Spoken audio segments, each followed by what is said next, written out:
আমাদেরকে ফুচকা দিন। তোমরা একটু দাঁড়াও, স্যার এসেছেন, স্যারকে আগে দিয়ে দিই, তারপর তোমাদেরকে দিচ্ছি। স্যার, এখানে স্যার কে? দেখতে পাচ্ছ না ওখানে দাঁড়িয়ে আছে? দেখি তো একটা ভিখারি লাগছে। ওইসব হবে না, আমাদেরকে আগে দেন। তুমি কাকে কি বলছো জানো? উনি হলেন সিঙ্গাপুরের সবথেকে বড় কোম্পানির মালিক, যার টাকা পয়সা কোনো শেষ নেই। আর তোমরা ওকে ভিখারি বলছো? কি?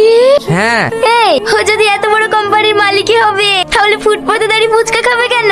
এসব তোমরা কি বলছো? উনি এখানে ফুচকা খেতে আসেনি, ওই পাশে যে স্কুলটা দেখছো ওই স্কুলের বাচ্চাদের জন্য ফুচকা নিতে এসেছে। কই হলো? আপনাকে আমি বললাম আমার একটা স্টলে হবে না, 5-6টা স্টল লাগবে। আমার আবার এদিকে মিটিং এর টাইম হয়ে যাচ্ছে। তুমি এক কাজ করো, ওনাকে টাকাটা দিয়ে যাও, বাচ্চাগুলো এসে খেয়ে যাবে। Okay sir. আর হ্যাঁ, আমার তরফ থেকে ওনাকে কিছু টিপস দিয়ে দিও। Excuse me sir. হ্যাঁ বলুন। স্যার, আমি না জেনে আপনাকে অনেক কিছু বলে ফেলেছি, আপনি কিছু মনে করবেন না প্লিজ। না না, আমি কিছু মনে করিনি। হ্যালো, হ্যাঁ টাকা লাগবে সেটাও আমি জানি। ওনাকে 15 কোটি টাকা দিয়ে দেন।